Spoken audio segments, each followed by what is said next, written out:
broker deals and ceasefires and convince leaders to maybe come to the table and talk to each other. In the UN, they have a little bit of a more exclusive group called the Security Council that's composed of 15 members, usually like the 15 most powerful nations, and they can vote on security measures. So together, all of them are part of this intergovernmental group that's trying to instill government and world peace. So they would be a supranational organization. That could be one of the examples you like. Thank you, Adeline. An economic example would be like the EU. The EU is a big collection of European nations that have decided they're going to give up a little bit of individual freedom in order to be part of this larger EU. And it helps them all out. Like, it's really a win-win situation because it helps their economy. They can trade more freely without tariffs and taxes. So for all of them, they can get cheaper goods. They can also move a lot more freely. So if you were sitting in like France and you wanted to travel to Germany, you could just like hop in a car and drive over to Germany really, really easily without all of the international checkpoints and borders and passport things, customs, because you're part of the EU. If the EU didn't exist and all the European nations were just like singletons on their own, then you would have to stop at every border, go through customs, get your passport checked, probably have a visa to visit there. So it has benefits for everyone. At the same time, you have to play by the EU's rules. So you can't import a bunch of taxes on everybody because that's one of the agreements. Trade will be easier. So this is an economic example in Europe. In Africa, the African Union would be like the Africa equivalent. Especially after the Year of Africa in 1960, they decided they needed some sort of larger organization to help out their economies. So they modeled theirs very similarly to the EU, and it helps them all out. They can travel, they can trade really easily, and it's all, for this one, economic and political. So those are some examples. The trade agreements, ones that are specifically economic, are called regional trading blocks. The one you're probably most familiar with is NAFTA. So NAFTA is the US, Canada, and Mexico. We've all decided to become part of this supranational agreement, which is the NAFTA. And because of that, we've decided to get rid of import taxes. So that means you can ship avocados from Mexico to the US, and they don't have to pay import taxes, and for us, it's a lot cheaper. In here, does anyone like avocado toast?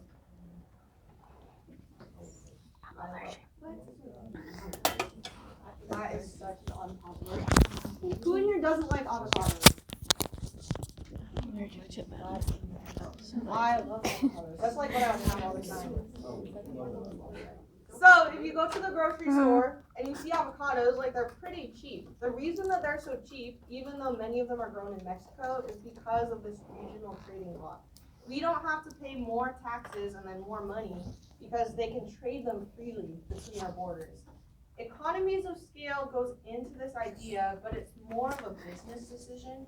So economies of scale is when companies are trying to make the most profit by producing a lot of their goods in bulk. So to make that a little bit clearer, exactly. Does anyone shop at Costco? What's the benefit of buying things in bulk? It's cheaper. If you buy a lot at once, even though it might like up front cost a bit more, over time your cost per unit actually goes down. So if you flip that to a company's perspective, if they make like 100 t-shirts, they can in the long run save money versus if they just made 5. So when companies try to find that sweet spot of making the most profit based on how much they're producing, that would be economies of scale.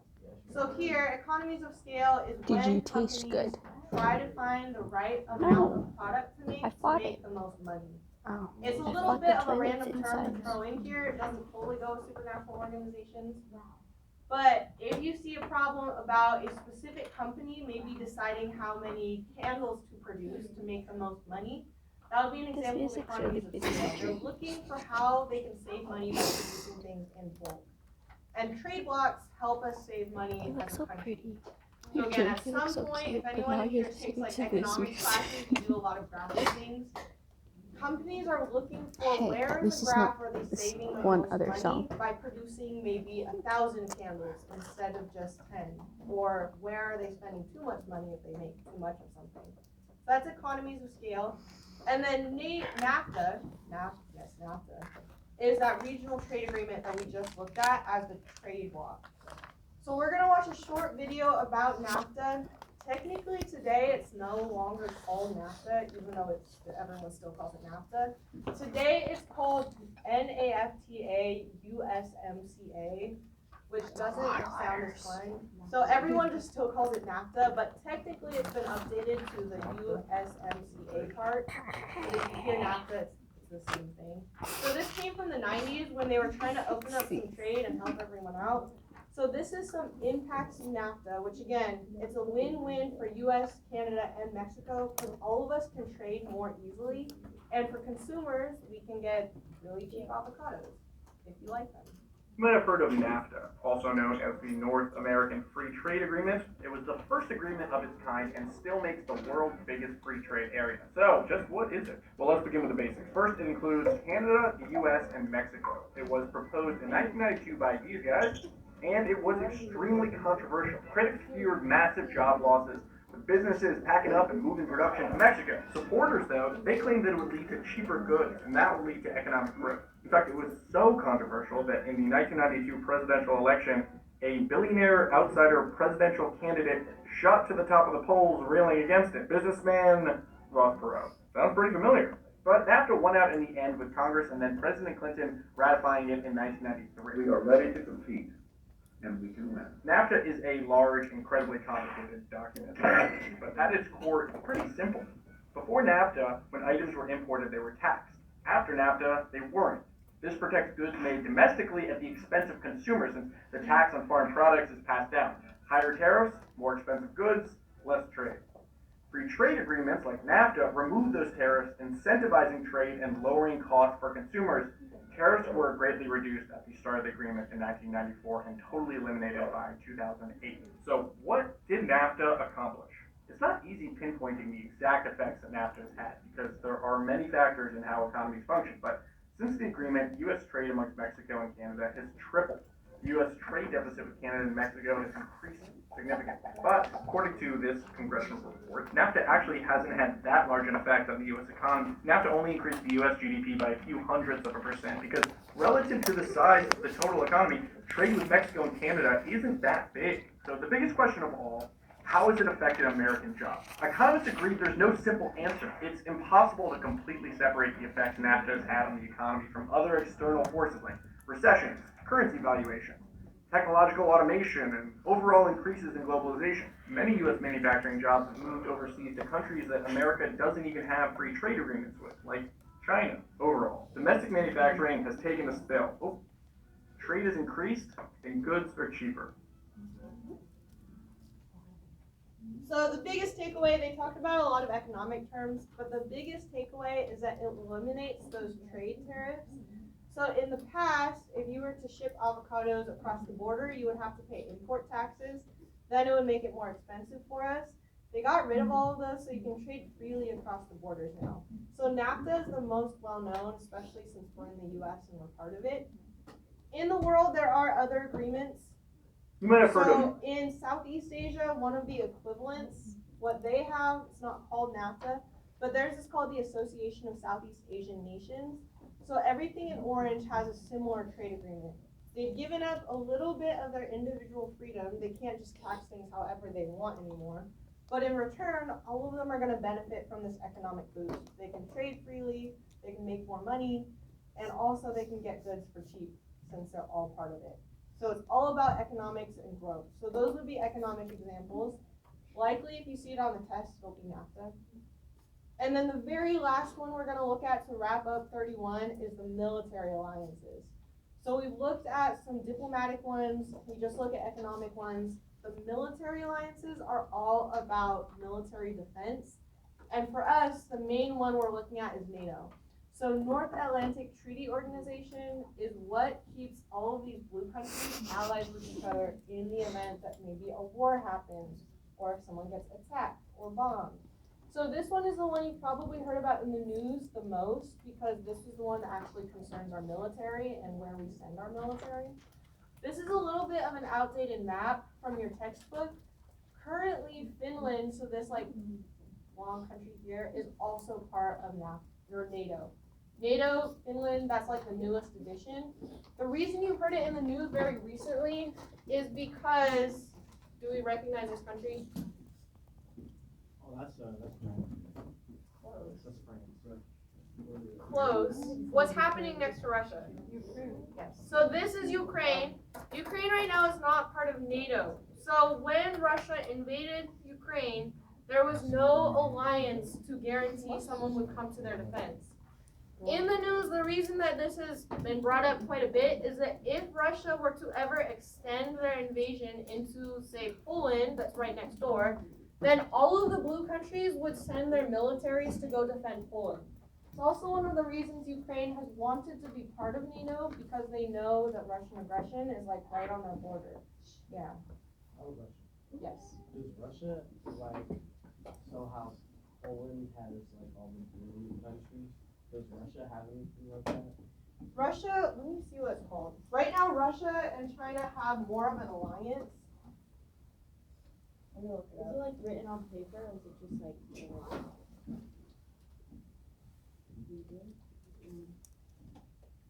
Originally, they had what's called the Warsaw Pact during the Cold War, but then that dissolved in the 90s.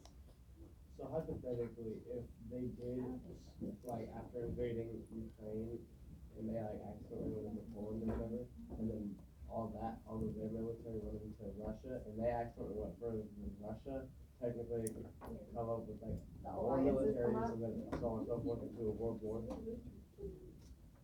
That's one of the big concerns that could turn into one.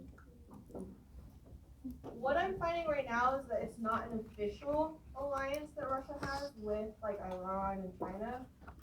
But they did used to have the Warsaw Pact, but that dissolved when the Soviet Union fell. Yeah. If Poland chose to initiate an attack on Russia, would NATO alliance be forced to defend them? No. So usually this one's only defense. So like if Russia were to bomb Poland, then all of us would send military and weapons and aid to Poland, but it wouldn't be if they just chose to go in and invade. So all of these are predicated on like defense, but as you can see, like it's a really tense situation. It's why there's a lot of talk of NATO right now, because we are really avoiding a world war. Again, the likelihood of a world war is really low, so I don't want to like panic people, but it is a conversation if we are pulled into a conflict, it's likely because of NATO. The other place in the world that we're looking at is China and Taiwan.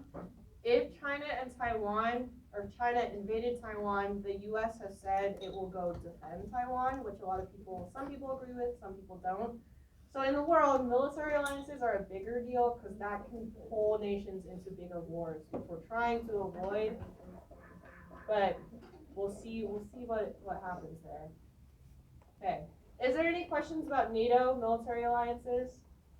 The equivalent for Russia would have been the Warsaw Pact, but I just looked up if they made like a newer one, and it doesn't look like they have an official one currently. They are more aligned with like Eastern countries though, so we'll have to see what happens. In the globe, NATO is what the current news is about. So what happens if they do enter NATO territory? This is the end of Module 31. So in your notes, you should have Module 31 all wrapped up. Again, originally I was going to try to finish this by yesterday, and then I just forgot supranational organizations were a thing. What we're going to do for the end of class today is we're going to start Module 32, so the very, very last module of our unit, and then we'll finish it tomorrow. This one is really short, so very likely we'll get through part of it today and then watch a longer video about it tomorrow after we're finished. But it's all about what happens when those centripetal forces go well and a country is all united and things are going well, or what happens when your centrifugal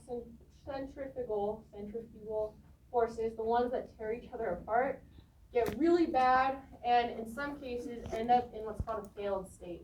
So in the most extreme cases where a country collapses and their government collapses and their military collapses and their country might stop existing, what is the ultimate end game for those countries that are facing that instability? And in the world, where is that currently happening? We'll look at some examples of failed states and also where we see threats to maybe countries that won't exist in the next couple decades based on what happens. So in your notes, this is the very last one. Take a minute to copy down that learning target. Then I'll open it up. And again, we won't finish it today, but we'll get a start. I also posted them online. So if you want to open up 4.32 on your Chromebook, you can open it up on your Chromebook. And you'll notice it's pretty short. It's more like a wrap up to all of these bigger modules. You need to copy your style. I messed up on my nose and the eyes. It's fine.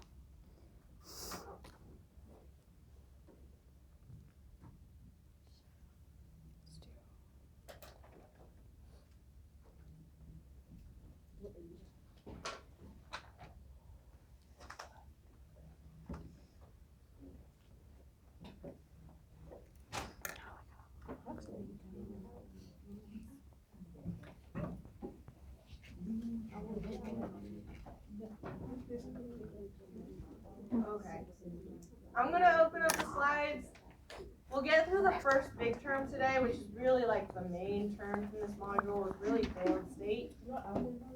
The biggest learning goals is like what happens when those countries really get to the end of the line and face pretty much a total breakdown in their government.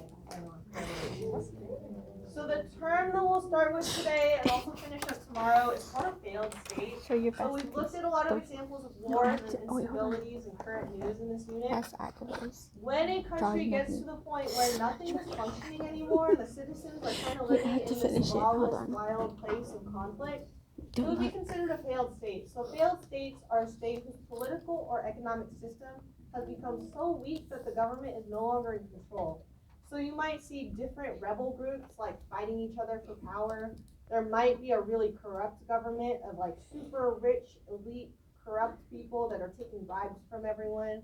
That could be a reason for a failed state, and also a lot of instability. It could be internal rebellion. If you have a civil war going on, like a complete civil war, that could be a really easy way to get very quickly to a failed state. Or if your country experiences a lot of religious or ethnic conflict. So in Rwanda, when you had that huge genocide, that left them super unstable. No one knew who would take power next. No one knew how they would heal those wounds. Buff monkey. They've been able to have a very strong unitary government that tries to unify everyone. But in places where they can't come out of that conflict and things just totally break down, it'll be a failed state. There's no singular checklist for this, so depending on who you ask, the state might be failed. Depending on who you ask, the state might not be failed. But it's more like a description term to say, okay, they are not doing well. Some people say North Korea would be a failed state because their government is so corrupt and it's such a dictatorship with really corrupt elite officials. Other people are like, actually, even though it's really odd and bad, it's not unstable, so it's not a failed state. So again, failed state's more like a description where there's a big breakdown in your economics or your policy, your government, your military.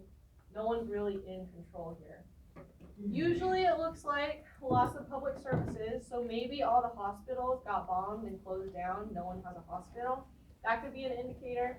If all of your roads are bombed out, that could be an indicator of a failed state. Your unemployment rate might be like 60% and people might not have jobs or food. Famine is also a big indicator. Where we see famine, that's usually where we see the risk of a failed state. And around the globe, other countries are probably looking at you and saying, I don't know if I want to take that country seriously. Like, I can't trust that their government is in control, so we're not going to do business with them or have relations right now. So again, it's all about instability. In the world, this is a map of where countries are really stable versus really unstable and tipping into a failed state. Anything blue is like they are rock solid. Their government is good to go. Their citizens have jobs. It's going really well. There's no threat to like a civil war or insurrection. Green states are, they're stable. We're doing pretty well. You'll notice the U.S. is a green state. We have a very strong government. We have democracy. People have jobs. If you get into the yellow and the orange, that's where it starts to be like, ooh, we see some bad signs pop up. There might be corrupt governments. Maybe in a lot of Latin America, there's other groups, and specifically like gangs and cartels, that are vying for power, like with the government, so they're almost just as powerful. That could be a big indicator that something bad might happen or keep happening. If you go down into the red, and especially the dark red, that's where you're starting to see wars happening, famine, governments lost control, and things are going really poorly.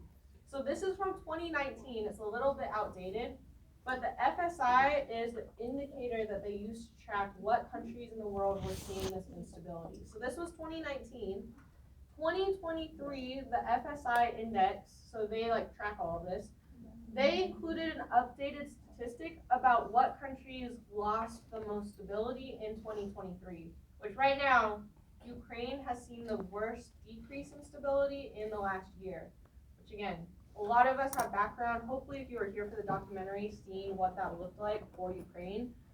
But in this area of the world, that war has caused a big decrease in the stability of Ukraine and also Russia. So Russia is also up here. We're gonna look at one example for the end of class today. This one, unfortunately, is like the classic example of a failed state. It's currently one of the biggest humanitarian crises in the entire world. Like, people have no food here. But in Yemen, so Yemen is right here down in the green, right underneath Saudi Arabia. Yemen is considered like a textbook example of a failed state. For the last decade, really over a decade, starting in 2014, they have been involved in a really brutal civil war, and it's been backed by other countries. Other countries are supplying them weapons to keep it going, including the US. And for the people, this meant a pretty much total breakdown of society. They don't have food, a lot of people are starving, and it's been this way for about a decade. So the Fund for Peace listed Yemen as the most fragile state in 2019, and they're still in the civil war. So even though right now Yemen is not really at the top of our news stories, you're good about it. It is like ongoing. One of the reasons Yemen is ongoing is because in Yemen, there's a rebel group that's risen up against the government. So in this like northwest region, there's a rebel group called the Houthis that have risen up against the government and teamed up with a former government leader. And they've been fighting against the new government. It's kept on going for again like 10 plus years because Iran is supporting them. So Iran is giving them weapons and money to keep fighting. On the flip side, the current government is backed by Saudi Arabia. So Saudi Arabia is giving the other side a bunch of American-made weapons to keep fighting. Even though this is the Yemen civil war, in the region, it's more generally agreed that it is also a proxy war between Saudi Arabia and Iran. So Saudi Arabia and Iran are enemies, and they're funding opposite sides of the war, and it's left Yemen kind of in the middle of this humanitarian crisis. The U.S. has also here placed a lot of weapons in their hands, because we are currently supporting Saudi Arabia. So we've given most of Saudi Arabia's weapons come from the U.S. We've given them a bunch of money, also because we want oil in the region. And it's kept this ongoing crisis just like keep going, so they don't have like an end to ammunition or anything. What this has led to for the citizens is mass amounts of famine, and it's man-made famine. So Saudi Arabia has decided to put a blockade on all the ports, so no one can send food into Yemen, no one can send like oil and supplies and energy into Yemen. So for the people, about 17 million people, or 60% of the country, are facing crisis levels of famine and food insecurity. One of the highest rates of malnutrition in the world, and this is totally man-made. So when we think about overpopulation and like lack of access to food, this is not because there's too many people or we don't have enough food. This is because people are very intentionally stopping food from getting in. So it's a man-made famine, and they're using famine as like a weapon of war, which again goes against international law. For the end of class, we're just gonna watch a short video about, again, the civilian impact of this, looking at how children are impacted. That'll be the end for today. Then when we come back, we'll look at how this has played out in some other uneven development in the world. But this is how the citizens, again, not even involved with the war, are experiencing the civil war in this failed state. The following report contains some disturbing images. In the villages of Yemen, it's the children who suffer most. Wherever you go, you can see the human cost of this war. 7-month-old Fatima is weak and severely malnourished.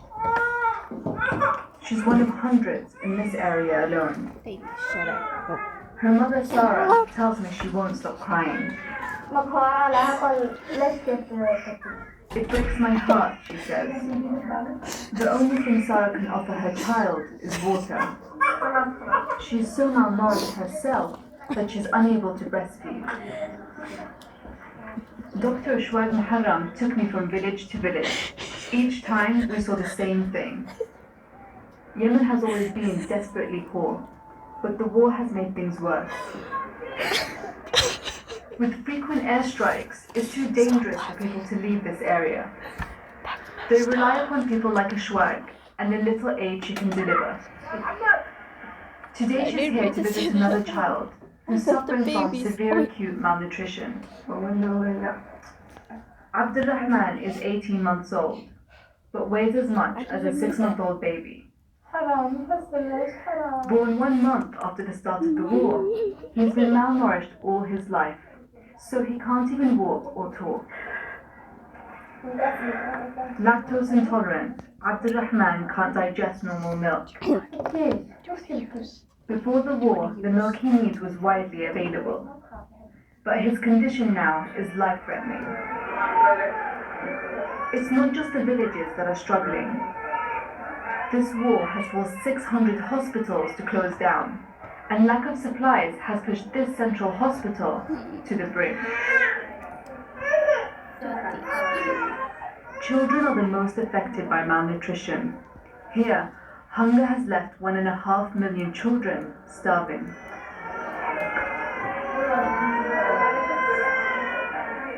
This is 4-year-old Shuaib. His grandfather brought him here with fever and diarrhea. Malnutrition has meant his immune system isn't able to fight a simple infection, and severe shortage of medicine means the antibiotic he needs isn't available either. The antibiotics we have will not treat the type of bacteria that he is suffering from. All we can do is provide health care with the supplies that we have. The hospital is overwhelmed with children, but in some cases, malnutrition has turned into outright starvation. Salim is 8 years old. Once able to play and talk to his brothers and sisters, his mother says, although he's alive, it's as if he's no longer here.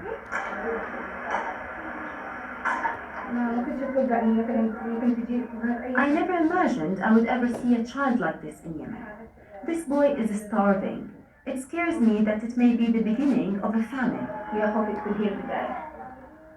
According to UN figures, there are now 370,000 children with the same level of malnutrition as Salim.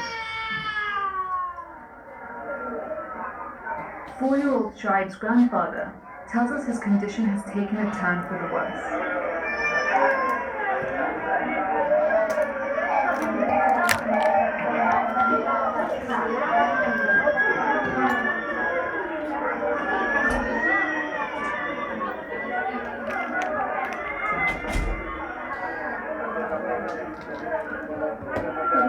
Fever and diarrhea, and because they didn't have the medicine, he passed away.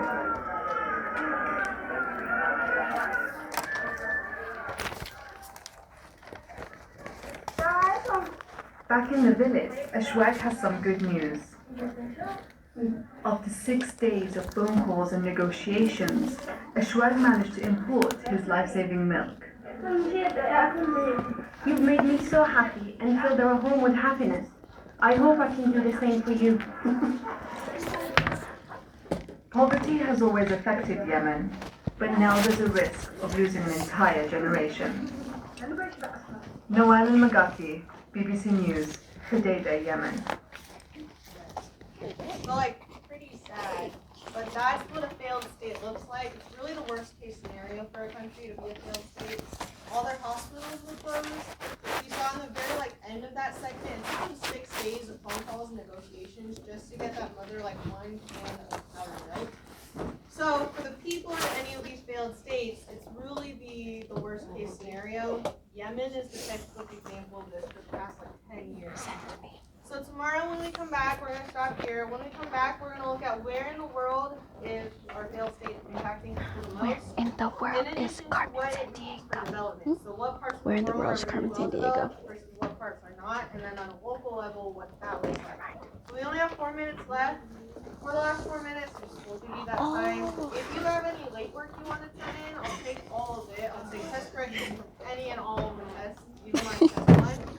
Let me know how I can help you out. If your grade is not where you want it to be, email me and let's like see what we can figure out. You want to explain something? Really? Depends. Oh, you only have ready time? I would check your email. I'm gonna do it this weekend. What do you want me to explain?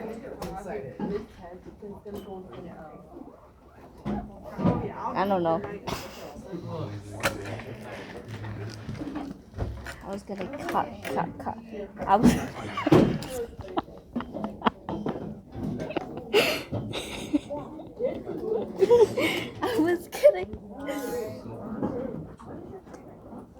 I was gonna catch you in a lie. But I don't know what lie you're lying. Lie, you're lying. Lie, you're lying. The lie that. I hate English. Yeah. Smile. Vlog.